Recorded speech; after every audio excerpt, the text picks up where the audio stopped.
Welcome everyone to Amigos. I'm John. And I'm Aaron. Aaron, I was blown away by that transition. I couldn't even speak. If Yeah. you're not watching on YouTube, you should tune in just for the opening 2 seconds of Amigos to see Aaron's brand new transition. Today, Yeah. Aaron, we're talking about Dithell in space. Oh, Aaron, yes. this is a game about a man with a jetpack. Okay. Yeah. What I want to know is whatever happened to the man with the jetpack? Used to see that guy all the time in the 80s. Like He'd the fly James into the Bond guy. Astrodome. He'd fly into the Astrodome. He'd be at the Olympics. He'd be doing all kinds of crazy stuff. I think he was even in a couple Bond movies. Yeah. What happened to the man with the jetpack? It's a good question, Bo, because when I was a kid, they had that footage they'd play for all the time of that dude like laying in at the Olympics or whatever. And the jetpack had this was one of those rigid jetpacks where it had the arm things that extended out and you had to hold them out here. Yeah. So you had to your arms are going to burn off otherwise. What was great is when you were flying with this jetpack, it looked like you were perpetually ready to get a hug. You're like, give me a hug, like your aunt would wear the jetpack at Christmas time. Hi there, John. But and then you would ignite it with the gimmick, and then you lift off, but and the guy would go high in the air, but it's like the 60s or something, right? So this guy can stay in the air for about 5-6 seconds, and then he's got to get down to the ground or he's going to fall to his death in front of the whole stadium, right. And he would come down. I think the only thing I can figure out, so what happened to it, I don't think people care anymore, Remember when you used to see a stop motion animation of a dinosaur or something? You're like, holy crap, sure. we got a dinosaur. And then Jurassic Park came around, and then you go back and look at that stop motion animation of the dinosaur, you'd be like, look at this crap. What geek made this? And then geeks started to make their own stop motion animation, and then eventually super geeks could make Jurassic Park level graphics. So I think the jetpacks like that, they've seen those guys that have those water jetpacks, they fly around. You know what I mean? It's got the big hose on it. You see the videos of that. I guess that's the new jetpack, but I don't know. Maybe people aren't interested. Well, it's one of those things. We're trapped in a world before later on, Aaron. We've got all these things were promised to us. Yeah. Hovercraft, jetpacks. Yeah, I mean they were promised, but we didn't get one. Yeah, and we got none of that stuff. When is it all going to happen? Or have we missed the window of opportunity where personal jetpacks could be feasible? I hear a lot of people complain about hovercrafts and jetpacks. They need to shut up, and I'll tell you why. That stuff doesn't matter. Okay, we need to walk more. Number one, I'll be the person standing in line for that. Number two, everyone talks about the hovercraft thing. How would that have worked? All right, you go out here. I get on the interstate and almost get killed by people. We're on land. Okay. Do I want these freaks flying in they've got can you imagine whatever the SUV equivalent of a hovercraft is, honing into view? It'd be like the opening of Star Wars. You'd be in the little Corellian cruiser and that big Star Destroyer, I don't want that. And, there's no lanes up there. Have you seen what's going on with airplanes? Do you want air traffic control to take care of the traffic in cities and stuff? Heck no. So I think that hovercraft idea was a bad idea from Jump Street. I'm waiting for teleportation. When they get that going, I'll be in business there. What about you? Well, I think I personally, if I was going to choose between, one of these, futuristic modes of transport, I think I would rather have something that's enclosed than something that's exposed to the elements. It's the same reason why I don't ride a motorcycle, Yeah. The jetpack becomes a lot less fun if you're in the driving snow, when you're jetpacking around. Yeah. But I do think it would be cool to have, hovercrafts. The thing that's great about hovercrafts, just like they told us in the ads at the back of The Boy's Life, where you could build your own hovercraft out of a vacuum cleaner, said it's $32 for the plans. It can travel on land and water. It doesn't. So nothing stops you. Nothing stops you. Say that I'm going down the hill, and I can either make a left into the Whiskey Taco, or I can make a right. If I'm on a hovercraft, I don't have to wait till I get to the park entrance. I'm going right across the reservoir. The problem with the old hovercraft is because listen, you've got your airbound vehicles you fly around on, right? But the hovercraft, you sort of have to be near the ground. Right? Yeah, that's the way they it work. hovers. Yeah, I watched this show called Junkyard Wars back in the day. It was called Scrapyard Wars over in the UK and Europe. and they had to give these people assignments to make stuff. And one week they had to make hovercrafts, right? And I learned a lot about how hovercrafts work. And one of the things I learned is they have to be mega light and made of mega cheap garbage. Even the big, huge ones that are like ferries, like they're built differently. And also, those have big, huge industrial ultra fans under them. Yeah. And on the show, I would see these suckers, and these things would go fast. You'd be like, look at this hovercraft. But the second something went wrong, they crumpled like a paper wad and killed everyone on board. Whether you're on land or sea, you're going down. And I'm thinking to myself, I don't think it's worth it. You know, I'll just walk to the entrance of the park boat. I'm not going across the lake, if you know what I mean. Well, I'll tell you what was worth at least £3.99, and that's Dithell in space. Your mileage may vary on that.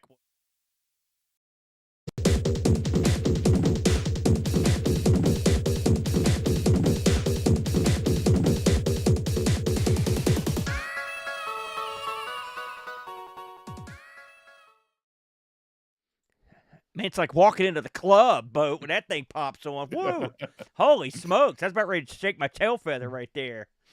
Well, we're back once again for another round of Public Domania boat. That's our favorite. We found a lot of great games in Public Domania, and then we found some big old duds, too. So it's always a mixed bag of Reno. And this week, we're going to have to sort of like make a little bit of an excuse for this game because this game was not public domain. I'll get into that here in a minute, exactly what it was. But it was not public domain. We're talking about, for Public Domania this time around, Dithell in Space.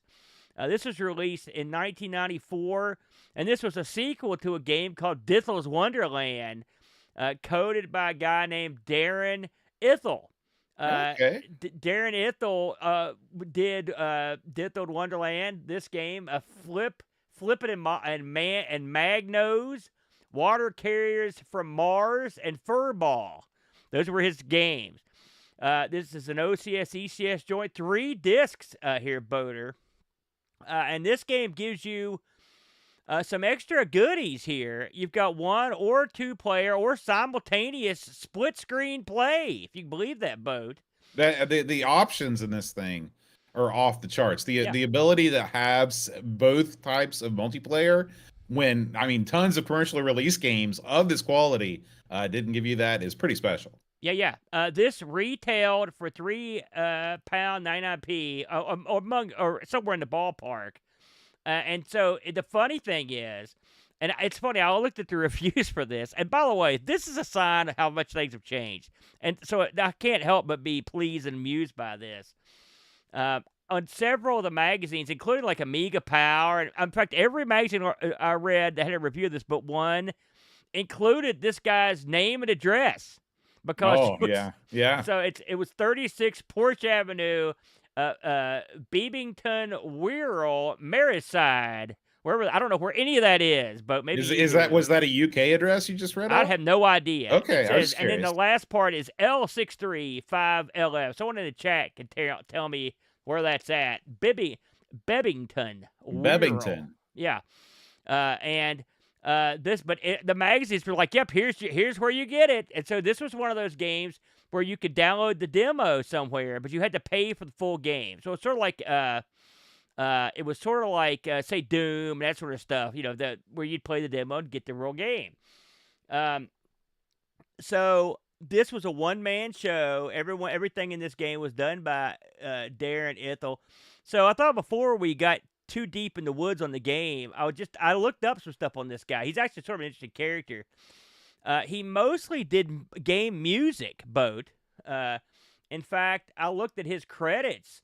He did tons and tons of work on this series called Fun School. And it was like, it was educational stuff for 5 to 7-year-olds, people like over 7s. So he did lots of educational titles. But he did a lot of sound work, and he did some work for Magnetic Fields. He worked with Sean Southern and Andrew Morris on a game called International Rally Championships in 1997, which I believe this was a PC title. And he did a few other games for them. I found an interview with him, and I want to credit the guys over at AmigaPD.com This is a fairly old interview, but I found it interesting. He mentions that he started programming games on the VIC, and then he moved over to the Amstrad, then the Atari, and he's got credits on all three of those. And they asked him about this game here that we're playing today, and asked him if it was difficult to get the split screen going or get the game to run full speed, and he said it was not difficult at all. He said really had no problems. He also mentioned that he was working on a sequel to this, but it was never released. So, which is kind of a bummer. But he's out of the Amiga scene now as of the writing of this. This is May of 2012. They also credit our buddy Life School for making the interview happen. So Life School's been at it for a while, as you can imagine. One last little tidbit on Darren.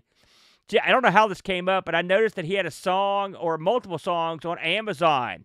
And he's got a song called "The Magic Dungeon."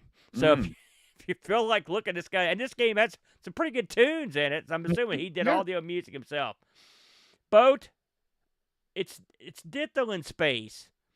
Why don't you jump in here and try to explain what's going on? This is a game where it is a multi-scrolling single screen endeavor in which you are flying around as a man with a jetpack and a weapon, a projectile weapon, and you are shooting anything that moves. It's one of those.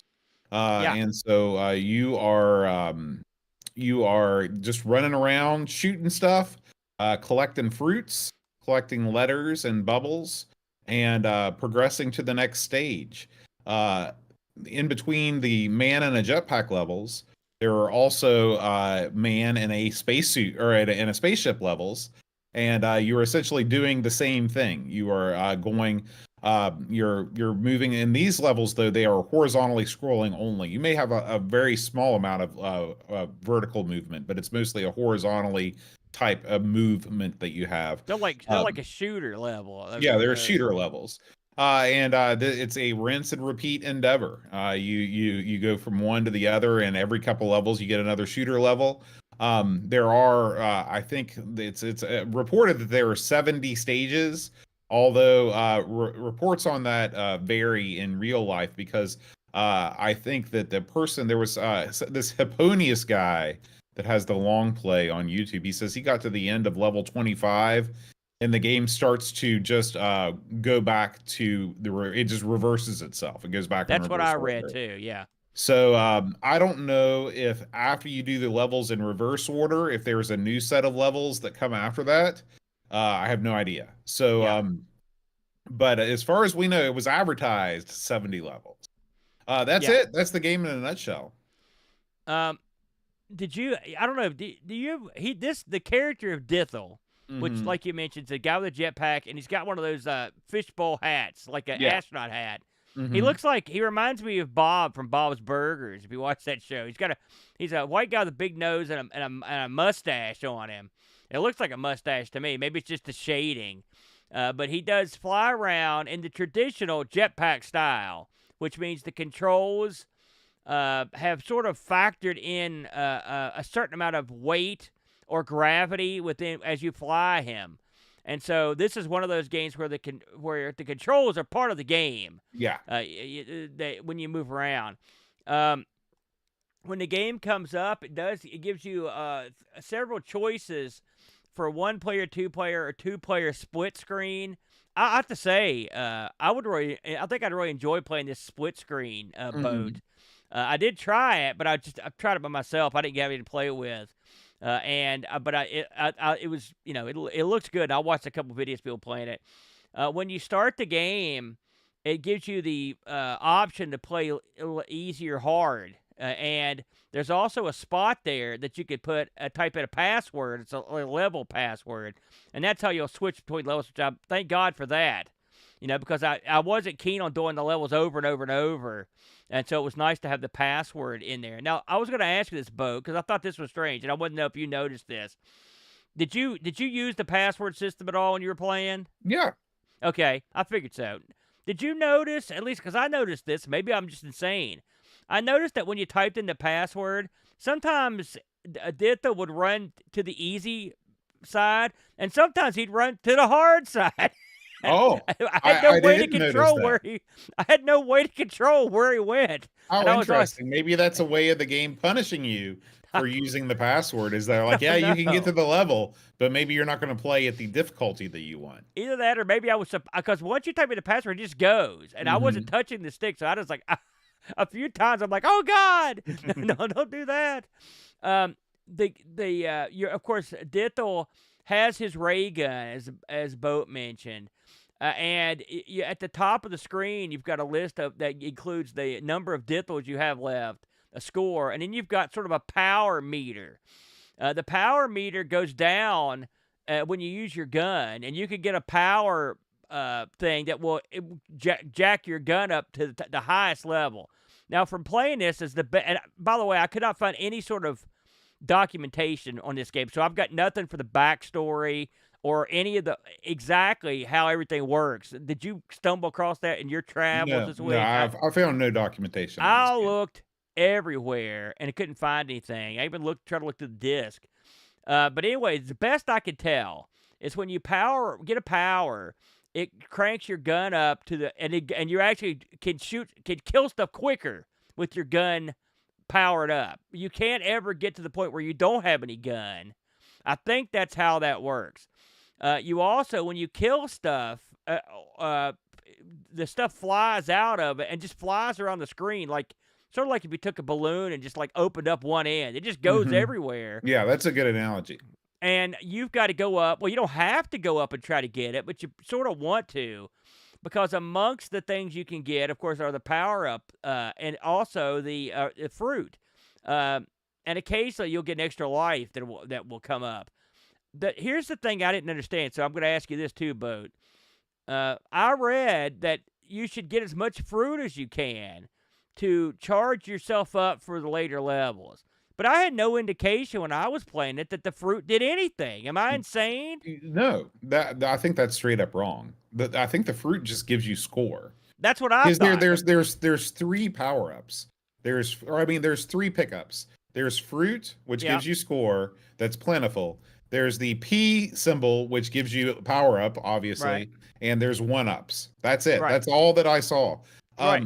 I don't, and this is a one hit kill game, so like collecting fruit to make you stronger doesn't make any sense to me. What I read, and I read this when I was doing my research, a couple people said this, and I was like, I don't know how it works.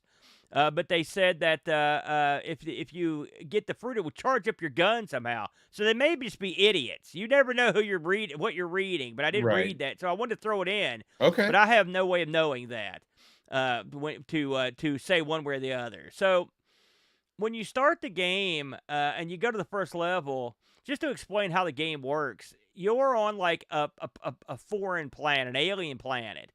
And there are platforms on the planet and like maybe hills on the planet. And you are floating around the planet. Now, when you let go of the joystick, you just land. I mean, and you land on whatever's nearest. If you're near a platform, you just land on a platform. If you don't, you'll land on the ground. And sometimes if you don't pay attention, you'll fly into a hole and die. So you don't want to do that. And then bad guys will just be around, and you just shoot them. And then and when you shoot enough aliens, when you finish them off, your ship will fly back up, or you hear this like a little note, like a chime, and your ship will come back, and you literally fly into the ship. That's pretty much how it works. If you kill a bunch of stuff and the fruit is still out there or some collectibles, you don't have to go back to your ship right away. You can kind of fly around and get whatever if you want to go chase it. But I mean, you're chasing stuff in this, and it can be difficult to catch, can't it? Yeah, yeah. I mean, you are trying to chase down stuff that is also moving while you're trying to avoid enemies that are also moving while they're firing projectiles that are also moving. Yeah. Both mentioned every other stage is like a shooting stage. So on one of those stages, the second stage you go to, you're pitted in an asteroid field, and you're supposed to go fly your ship as asteroids shoot out at you, and when you shoot them, they break in half. and then you have to shoot smaller asteroids, and you get a bonus if you kill enough of them. But I never did. And when you shoot them, like fruit will come out sometimes, or that's the way that goes. This game gets this game you sort of cruise along until maybe I think it was like level 6, where I thought it started getting pretty hard, and because you get to the point where you kill everything on the screen, and more stuff just sort of randomly shoots out of somewhere. And at first, the stuff just sort of crawls around. Maybe it'll jump a little, but as you move through the game, it goes from just crawling around to bouncing around to stuff that's bouncing real high, and then you get the point where stuff is bouncing around and shooting. And you'll even get to a point where I got where there are things on the ground shooting at you that you can't even shoot. You just have to avoid them. What did you think about the difficulty level on this boat, and what did you think about the overall feel of the game in terms of your control with your guy? Your thoughts? I'm just going to give you my take on the Give whole me the thing. take, brother. So this game does a lot of things well. First of all, I don't know why you're wasting time comparing to this guy, the character to Bob from Bob's Burgers. This is clearly a poorly rip-off drawn Mario. That's all it is. It's freaking Mario drawn in Euro style. I read that from people, but I don't know. I just didn't see it like that. Maybe it's I'm a Bob fan. man with a big nose and a mustache. That is Mario. Bob has that too. Okay. I'm sure he was totally thinking about Bob. Well, but it didn't exist back then. This game has a lot going for it. The character is pleasantly drawn. He doesn't look like freaking Nicky Boom in Abomination. I like the variety in everything. There's variety in everything here except for music. You get every stage has different enemies. Every stage has a different background. You are constantly checking out when you get to a new stage, all of the new stuff. Plus you have these every, I don't know if it's every other stage, but it's, you have different kinds of shoot 'em up levels where you're either in the mothership or you're in a little like a little shuttlecraft that is it's very reminiscent of the first Super Mario game for the Game Boy. Remember when Mario's flying around in that single engine plane and you see him like sitting there like as big as the plane? Oh, you know yeah, I forgot about that. Yeah, I'd see that. Yeah. And so that you have some shoot 'em up stages feature that, and some of them you're flying the mothership. So there's plenty of variety here. I think that the control is fine. It controls like a jetpack should control in a video game. There's kind of like a set way of that all the way back to the game Jetpack, where you push up, you float up, you let go, and you sink down. I really like the way that the mothership comes to collect you at the end of every level. I think it's cool, and I wish more games had a little kind of mini game almost at the end where you kind of have to mount the mothership to get out of there. So that was cool. It's clear that this game is the product of a skilled programmer. I mean, there's a ton of stuff going on the screen. The scrolling is smooth. The game never slows down. It's a very graphically impressive. It's pixel art. This is but I mean this is what you get. It's the Amiga. But the game has some flaws. The biggest flaw, I don't know. I think there's 3 big flaws in this game. Okay. The first big flaw is that there's no way to tell exactly how close you are to ending a level. You just kind of fly back and forth shooting stuff until you see the ship come out. What I would have preferred is to make a game like Defender, where you have a little radar in the bottom of the screen, because you can't see the whole screen on it all at one time. I would say there's probably like a 3 screen width space that you're flying around in. And so sometimes you're just trying to track down that very last guy, and it's annoying. Or you're just, I like to know how close I am to finishing a stage, I guess I should say. So I would have liked to have seen that. That's my first, and that's the least problematic feature of this game.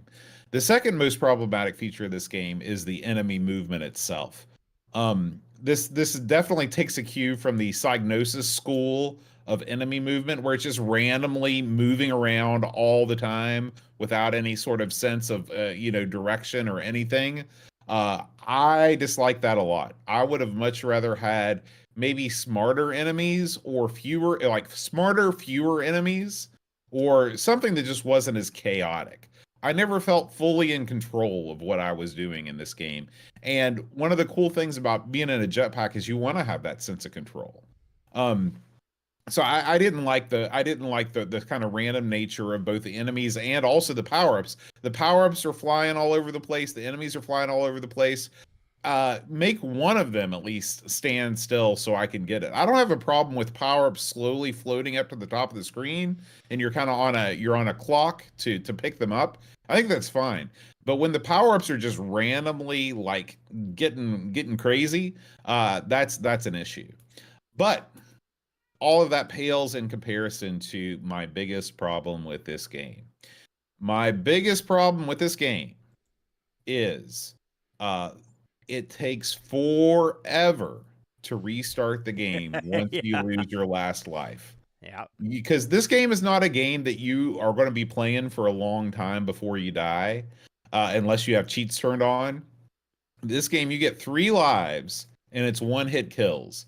And there are cheap deaths aplenty, as you can imagine. Whenever you die, you get the game over screen, then you get a loading screen, then you get a title screen, then you get the game select screen. Then you got to type in your password, and then you got to run to the right or run to the left, and you got to jump in the thing. It literally takes over a minute to get back in the game each time you die. And that, in 1994, when this game was released, is unacceptable. That alone makes this game not a good game. Because in a game like this, it's okay to die a lot. It's a fast and frantic experience. But when you die, you want to be able to jump right back in the action. Would it have been a huge deal if they just would have given you a continue screen, just let you pick up right where you left off? They give you a password anyway, reset your score, let you continue from where you left off if you want to continue to explore the game worlds. There's 70 game worlds. Nobody's going to complain if you can get to see them all, quote unquote, for free just by continuing. Okay. You compete with high score, that's fine. Wipe the score if you get a game over. Make you start over at that point. That is just no good. It's no good at all, and I hated it. What did you think, Aaron? Well, listen, I echo the majority of what you said. And something else, if you happen to have a good game, you've also got to go to the put your high score in. Wait for that. You got to do that thing. So it would have been a lot better if they could have just let you continue. In my opinion, this is a game that and I played this on the Mistress. This wasn't an option, but if you're playing this on an emulator, save states, brother. Yeah. Or like this is a perfect game for like the A500 Mini. Mm-hmm. Just hit the save state button in between every level, and then you don't have to worry about it. Right. A quick load, because that is one of the crappier parts of the game. I mean, the guy it's got a lot of variety in it. That they put into this game. I mean, it's a fun. Listen, you're right. The jetpack set feels just like it should. It feels fine. Everything feels fine. Now the enemies will shoot you from off screen. I don't like that.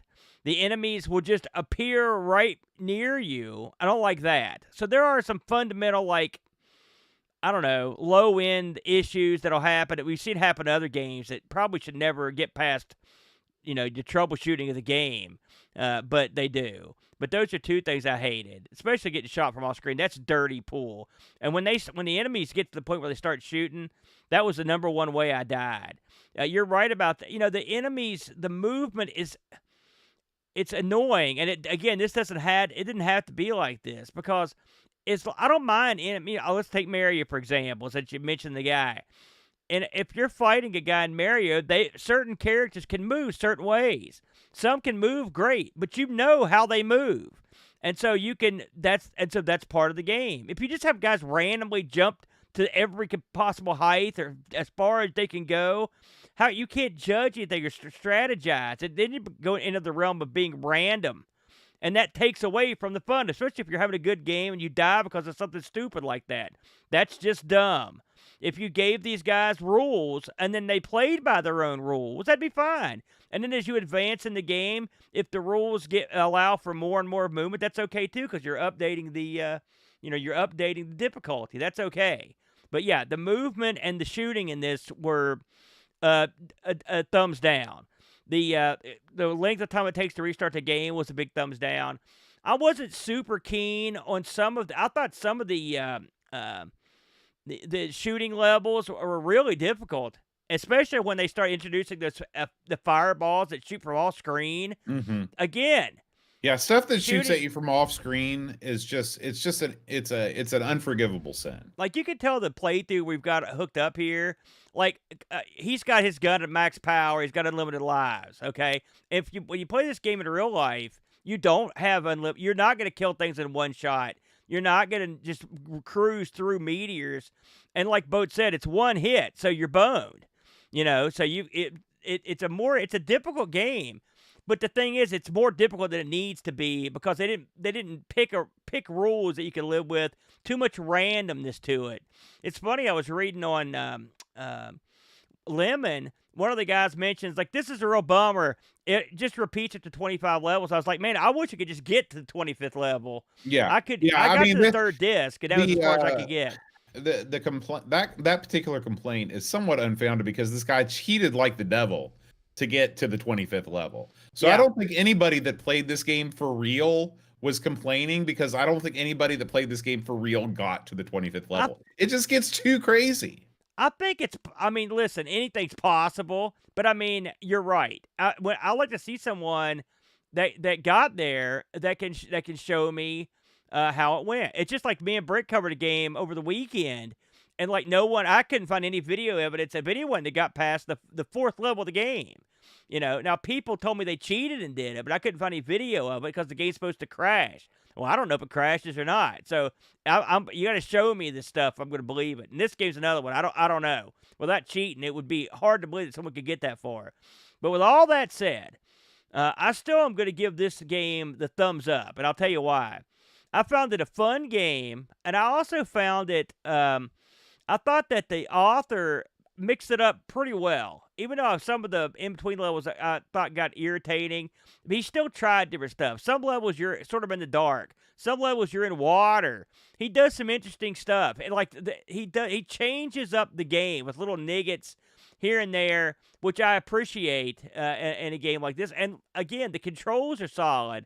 And then the fact that he's got split-screen two-player in it, that sort of is a deal sealer for me. That's something that'd be a lot of fun to try.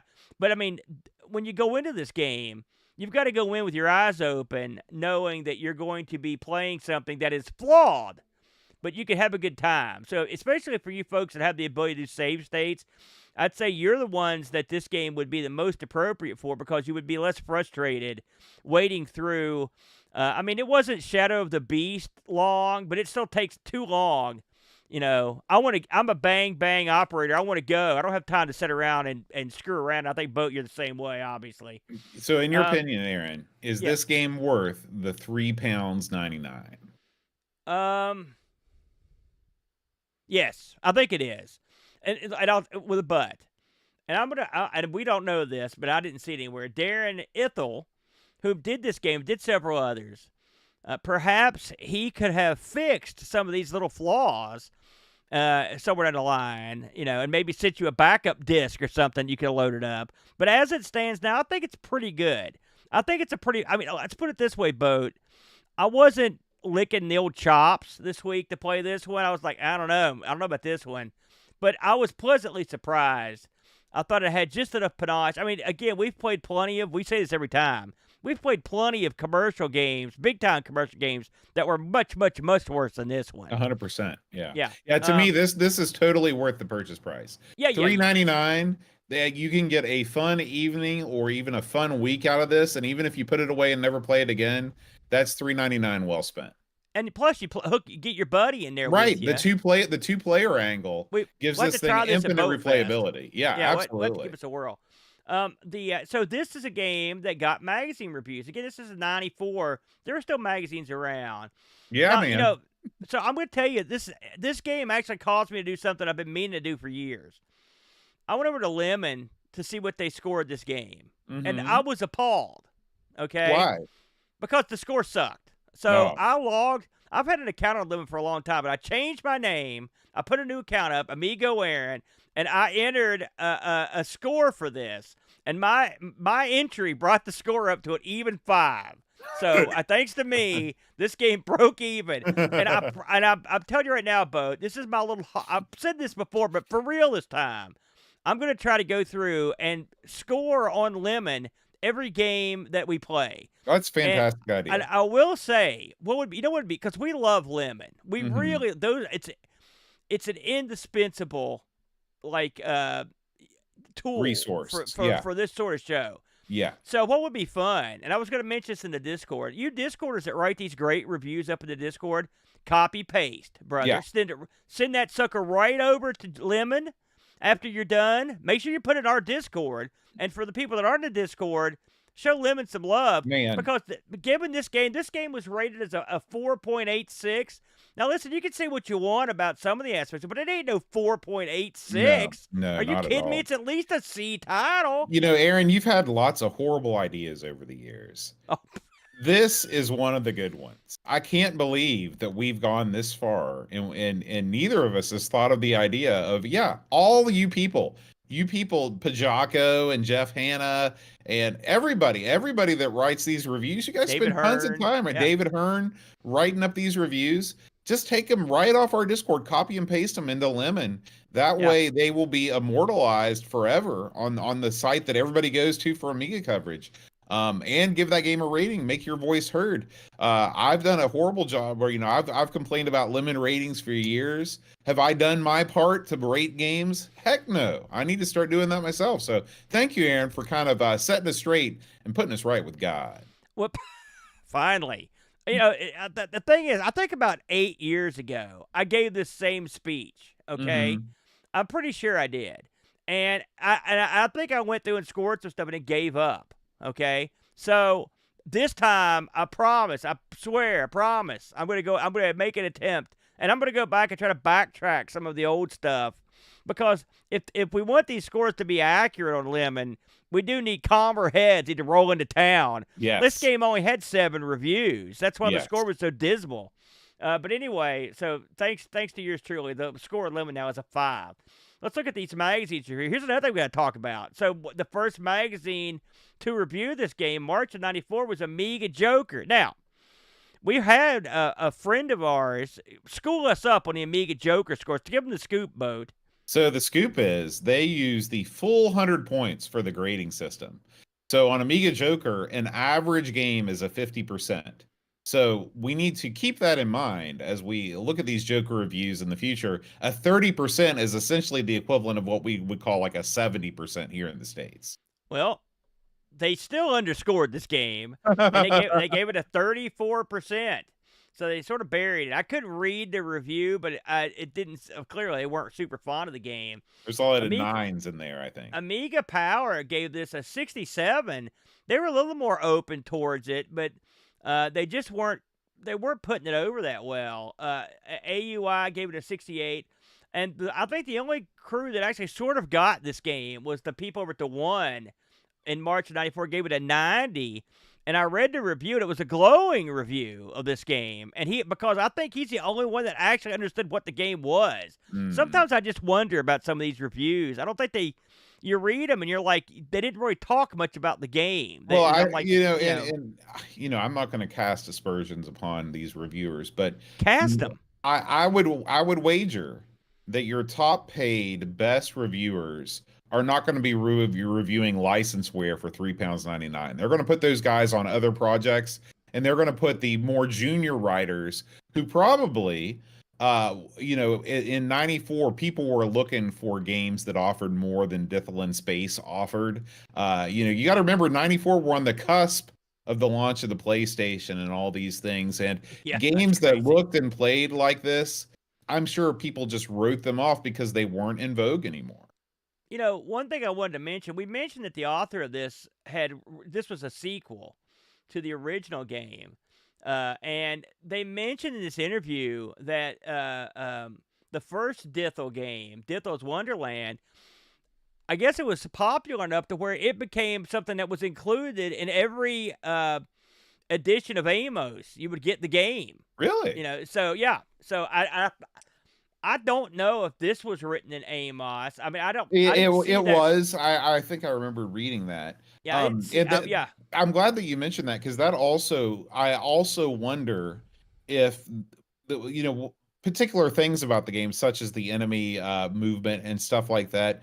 Maybe there were limitations in Amos that didn't allow you to do sort of the fine tuning that you might be able to do with something that was, closer to writing and assembly. I also wonder if that has something to do with the load times and the amount of discs in this game. 3 discs is a lot for a game of this stature. I would love to see what the developer could do with something like the Scorpion engine. I'm sure he could create something that was just out of this world. I will say this, let's assume this was made on Amos. Once again, a very capable game producing system. We've seen a lot of stuff on there. I mean, for its time, it was quite a master stroke. Anyway, the average magazine rating score, according to the crew, they're 65%.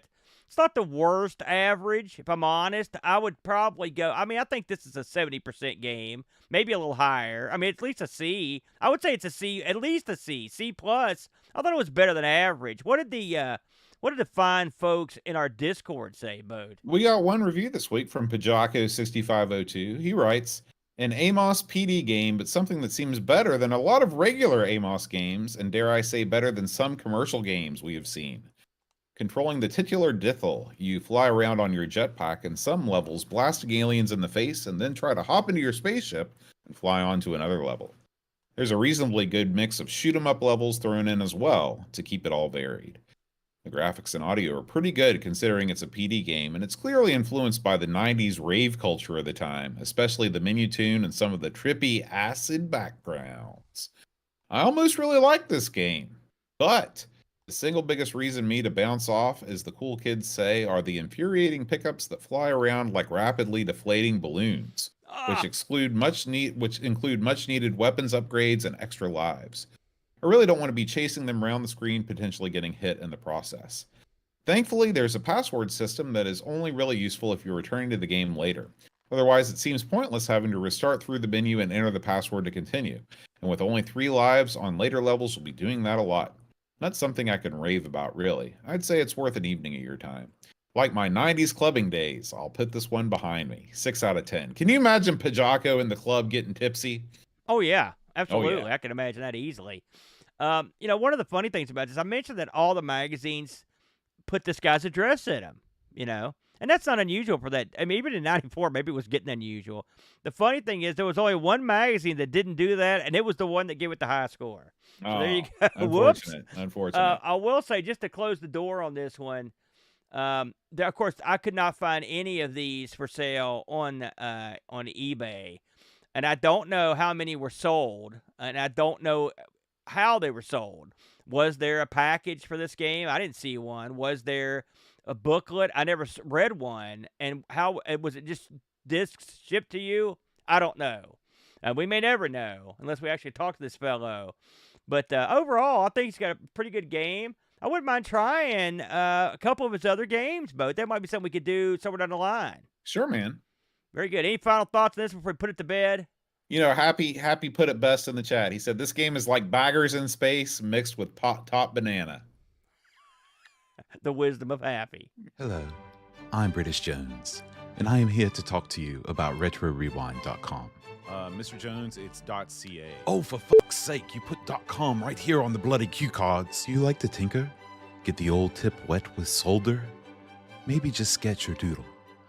Retro Rewind has an expert team ready to fix all of your creative mistakes. Frank and his team just love how you've learned to fix surface mount components by burning a hole in your A4000 board. So if you've got a priceless treasure you've hacked to pieces because you thought you were Adrian, get it fixed right at RetroRewind.com. It's .ca. Did you just flip me off? Amiga News. Candle train. All right, Aaron. Big Amiga news week this week. We got some game announcements. We got some videos. We got a little bit of everything. We're going to start with this thing that says this is called Wardener, Aaron. Wardener. It's a Toplan / Taito. I think Toplan was Taito's first name. Actually, I don't think that's true at all. Forget I said that. The arcade game is coming to the Commodore Amiga via Retro Rick. Indie Retro News reports on this. This is an arcade game, obviously, that I've never heard of. It's from 1987, which is it's a weird time period in the arcade. There was, I think the arcades they're entering their Lost in the Wilderness era. But anyway, this is one I've never heard of. Have you played Wardener before? I don't think so. It looks like the main character is sort of naked girl. I mean, I don't know what. I don't think so. I think he's Maybe she's wearing like a sack. Maybe well, it's hard to say. It says this is a game in which you play Dover. Dover is I guess a genderously ambiguous name on a journey. Oh no, it's a dude. It says Dover he's rescuing his kidnapped girlfriend. I think he's got the man boobs, Aaron. I think that's what it is. What's he got? It looks like he's got a hair gimmick in. Well, I mean, sometimes when you got man boobs, you got to wear the hair gimmick as well. You wouldn't believe the amount of sort of tubby fellows with man buns I saw last time I went to Marshall. It's like they're going out of style. I'd kill for a man bun or any hair at all. This looks like, I've never heard of this, by the way. This looks okay. It looks like my kind of game. And you're right, by the way, your assessment of that time period. The 87, because look at this game. And think of what was out in 87. This is clearly lagging behind graphically from what was being poured out at that point. But it wasn't so far behind where you couldn't get some action on it. You know what I mean? Yeah. So, this is obviously, it looks better than an 8-bit game, but it's very much something that could be ported to an 8-bit game without too much trouble. So anyway, this is this thing is going to work on a stock AGA and OCS Amigas. The developer says that level 1 is about 65% complete at this point. And so we'll continue to keep a close eye on this. And thank you to Neil over at Indie Retro News for reporting on all our new game stories this week. It looks like it's progressing real well. Mm-hmm. I will say that. So I think they got something there. I'll be watching because that is the kind of game me and you dig. Let's face facts. Yeah. Next up, Aaron, we're going on a totally different direction. This is a game called Speed Haste. And Aaron, just looking at the screenshot, you don't even have to look at the game in motion. You know this is going to require a high-end Amiga to run. This looks like Destruction Derby or something. Yeah, this looks like one of those stinky Xbox games you love. Hey, come on. It was originally created by a company called Noria Works for MS-DOS between 95 and 99. It's a game that allows you to race F1 or stock cars around a variety of circuits. So we're looking at the gameplay footage here, and it says that if you want to run this game on your Amiga, you're going to need a heck of an Amiga. You got to have an 040 or an 060 with FPU. You got to have 4 megs fast RAM. You got to have the RTG. And of course, Aaron, your AHI level needs to be 4.18 or above. I don't know what that means. Listen, if you don't know what it means, you don't need to be playing this game. Oh, I won't be playing have this what it takes. The thing is, if it's for DOS, it'd be easier just to go and load it up in like DOS box, probably. Yeah. It's funny to look at this because it looks like, actually it looks okay. Don't get me wrong. It's a heck of a game on Amiga, but the way they did the tire rendering is it's kind of odd. It's like you've got some real bad spots on your tires. Now, Aaron, as you can imagine, the comments section is degenerated into a bunch of DOS bashing and wild claims from the Amiga community. Here's one that says the 040 matched a 486 and a 060 Pentium. What do you think about that? I don't know. Here's the thing, Bo. Did I know anybody that had a Pentium? Oh, yeah. Did I know suckers that had a 486? Yeah, me, both times, right? Did I know anyone back in the day that had an 040 or a 060? God, no. Are you kidding me? Those things cost a fortune. They were giving away 486s and Pentiums by that point. They were a lot cheaper. So, no, I don't know anybody that had that stuff. Hey, listen, this Yeah. might be awesome. And the thing is, what's great? Here's the great thing. Because we bash these games that require all this stuff. We live in an age where we can just tell our emulator what we've got. We get the ultimate Amiga. We'll load it up. You got Amiga Forever, for example. Fire that sucker up, put all the bells and whistles in, give this thing a whirl, see if it's any good. I'm all for it. Yeah. Give And everyone a chance. Cammy writes in, who's watching our stream live. Thank you, Cammy. She says, AHI is just the audio hardware interface software, so it'll work with sound cards and with Paula. So if you've got an Amiga, big box Amiga with a sound card, then you can go to town with your old with this game. I will say this in closing on this: we know people, our buddies, that have spent top dollar on these Ultra Amigas. We see them all the time. Okay. Yeah. If you did, all right, someone's throwing you a bone. Here's something for those people. Because you're a hardcore sucker. Here you go. Here's your goodie. So I'm all for it. Let those people have a little something to play with. So good on I them. agree. Up next, Aaron, we have some news coming from the A500 project. The A500 Mini was released, of course, a couple of years back, and ever since then, people have been clamoring for a full-sized version, just like we got with the C64. Yeah. It's been reported from various sources that that this project by Retro Games has been stymied by Hyperion. Retro Games Limited put out a statement saying that they ran into trouble. They're dealing with both sides of the Amiga copyright. You've got the Cloanto side, and then you've got the Hyperion side. Apparently, they got the Cloanto's blessing, but then Hyperion gave him the big heave-ho. Well, they're in cahoots with Cloanto. That Cloanto was on board with the right. They're their partner. Now, that said, we had some late-breaking news from just this afternoon that you posted on our Discord server, Aaron, that came from Hyperion themselves. That says Hyperion underwent a change in ownership and management of December of last year. So perhaps we will see a resolution to this sooner rather than later. And we will be getting that full-size Amiga. And the Retro Games Limited did let it slip that they are calling this thing the A1200, which makes sense. And I would rather see an A1200 form factor personally in a big size computer than the A500. Actually, I think to me, I'd rather see an A600. But no, you wouldn't, because you wouldn't be able to play any of the games because the wedge life sucks because there's no number pad. That's not true, because you could just use the joystick. But I'm gonna talk about this. First of all, we sort of buried the lead, because I think that is a good choice. In all honesty, 1200, that'd be nice. And so here we are again with this crap. Another round where these people, these magoos, these morons, these idiots, they fight over table scraps, and all in the name of advancing the Amiga community and the Amiga name and keeping Amiga alive. They don't give any care about that, because this is stupid. Again, stupid that this is happening. When it comes to the rebuttal from Hyperion, I can't confirm this. I just saw this, and people were talking about whether this meant anything or what this was all about. Because the way this is worded, Hyperion's like, we don't know what they're talking about. It's all good, brother. Well, we don't know. I don't know. And I'm not saying Hyperion or Cloanto are the good guy or the bad guy. To me, they're both bad guys. Figure this out and put it to bed, because it's ridiculous. You've got someone here with a proven track record that putting out these minis and maxis, and people clearly want them because they all sell. They do very well. And yet you're standing in the way of them making a few bucks, trying to move, because people want these things, because you're with your idiotic crap. Figure it out. Get it worked out.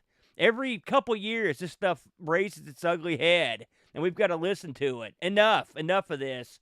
So make it happen. The thing is, you can complain all you want, but you can't do anything about it. This is one of those situations. But I took the opportunity to complain yet again, keeping my annual complaint alive boat. I'm glad you did. Next up, Aaron, we have a new video from Chris Edwards. You gave this thing a watch. Tell us what he's up to.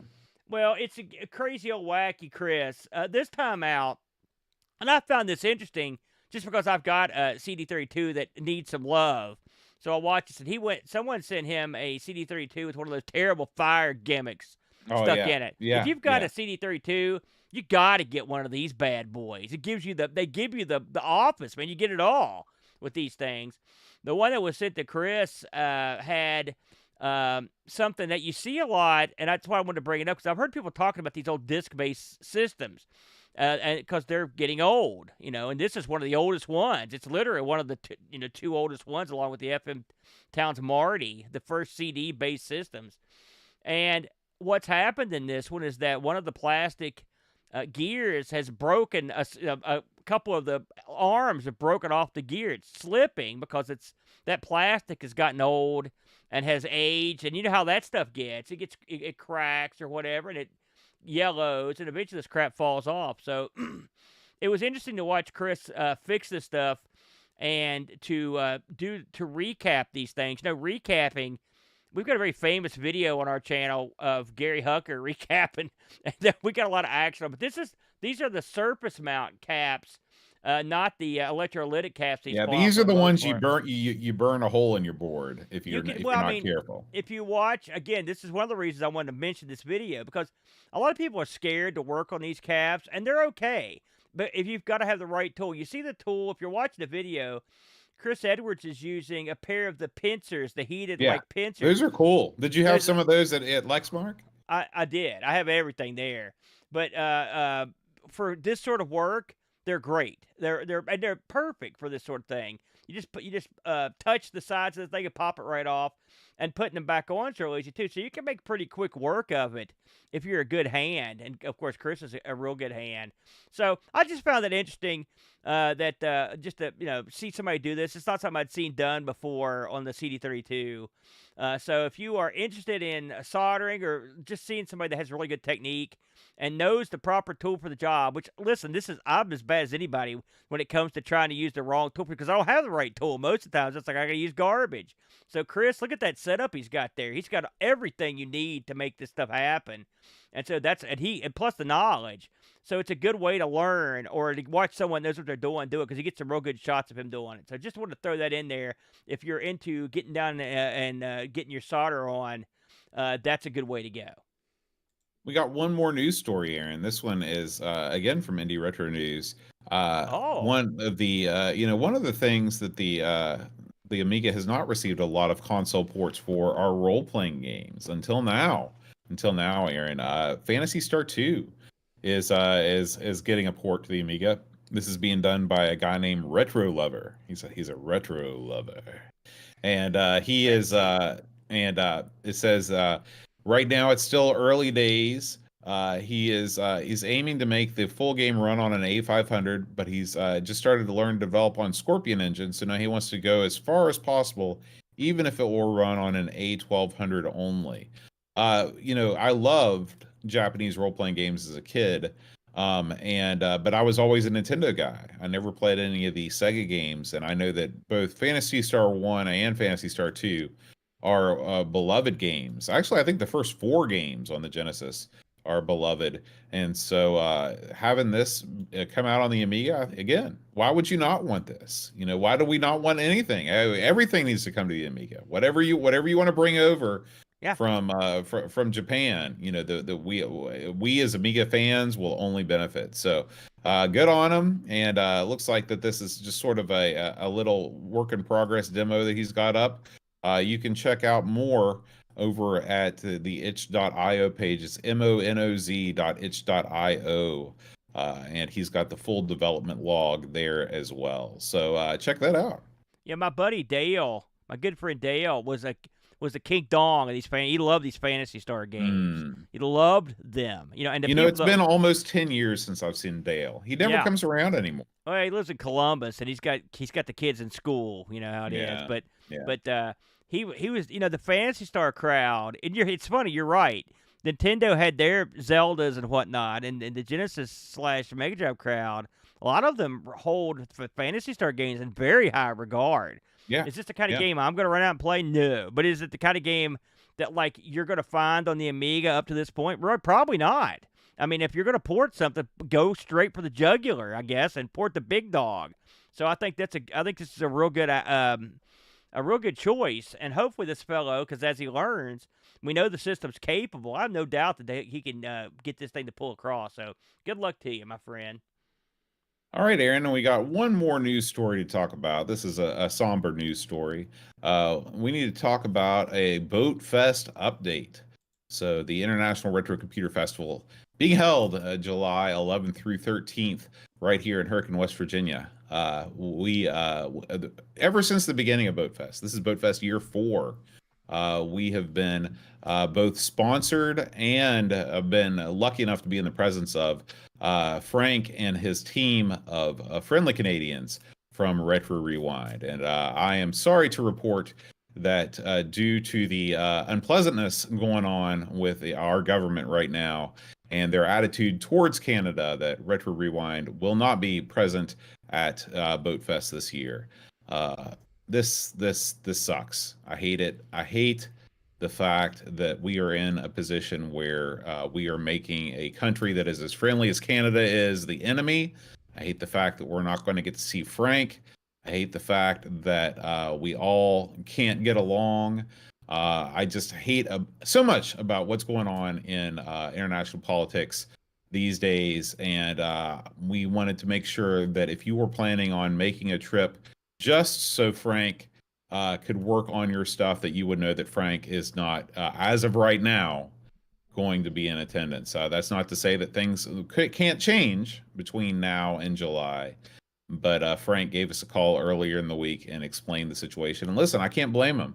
If the leader of another country was openly threatening invasion and an unwanted adoption of a country into another one, I wouldn't want to give their economy any money. I wouldn't want to risk crossing the border and facing hassle and other unpleasant things. So I totally get it. I get why they're not coming. I just hate it. Aaron, your thoughts? Well, I mean, listen, you could go down a big political rabbit hole. I'm not gonna. We don't have to though. And here's the thing. Because I talked to Frank. Frank, by the way, of course, he's been with us for years and years. Not just way before Boat Fest. He's always been a strong supporter of the Amigathons. He's always one of the top donators. Him and his crew up there are great. Jason Warrens and Scumboy, the whole crew. Here's the thing.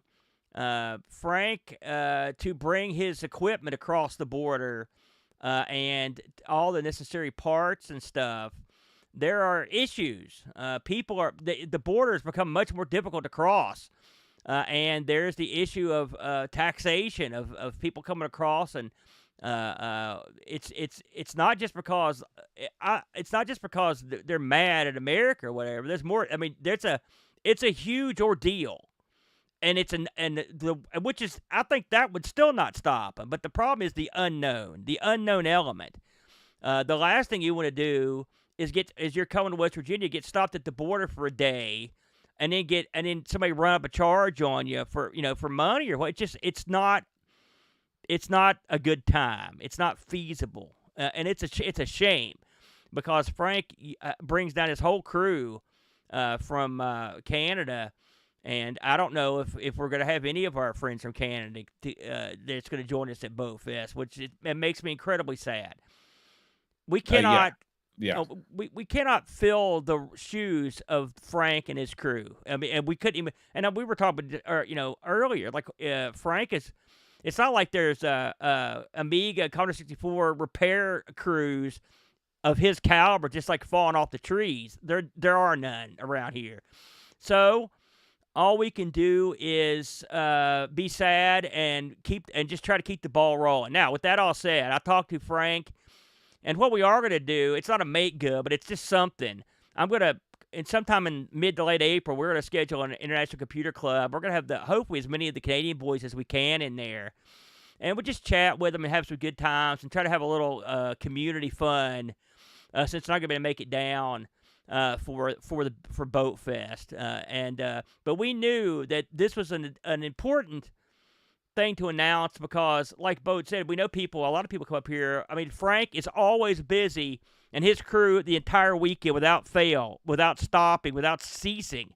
They're always busy, and so we know a lot of people bring their stuff up here.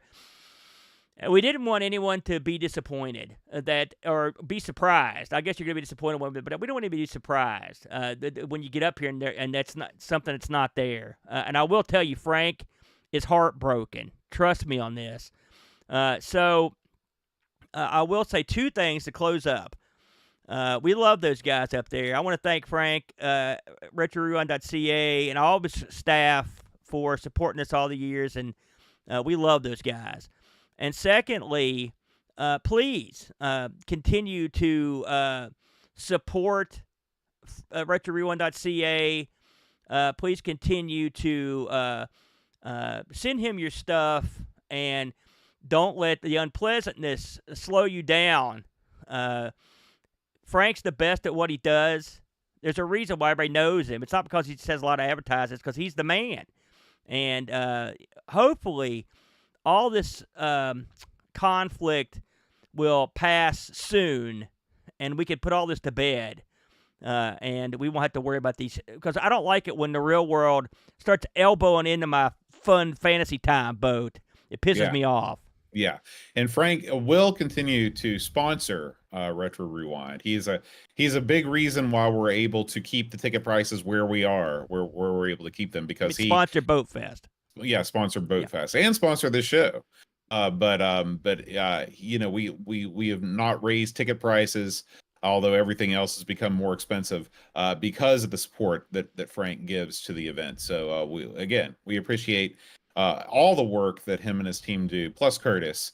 Curtis gives his support just by his presence. Yeah, and Canadian Retro Things. Canadian Retro Things, Ken, came down. Giroux, all you guys. We love you guys, and we hope the better times are ahead. Now, all that said, Aaron, what are we coming up with the thing on the stuff with the show next week? Well, I think he means this. It's crazy. Those cars do look pretty crazy. Yeah, like actually, they don't look crazy at all. Yeah. They don't look crazy. They look like they just are parked on the side of the road in front of a big stone gimmick. They all ran out of gas in the desert. That's what it looks like. Listen, you know, if it's Titus, you know it's gold. And so, so we'll be playing crazy cars next week, brother. All right. And if you enjoyed the show, you can support us by going to patreon.com/Amigos podcast. You get access to our Discord server. You can leave reviews that we read on the air on there, plus chat it up all day long with me and Aaron and about 100 other guys, 200 other guys, and ladies. Yeah. And we are also in the process of putting out, or actually we do every week, we put out bonus content where Aaron and I talk before the show about whatever is on our minds currently. Today's episode was, how do you pronounce the word pasty? So look forward to that if you are a Patreon supporter. We will see you guys next week, and until then, adios. Amigos is made possible by contributions from listeners like you. Patreon supporters help choose the games we play, receive exclusive magnets, and get access to the Amigos Retro Gaming Discord server. Visit patreon.com/Amigos podcast if you'd like to support the show and join our community.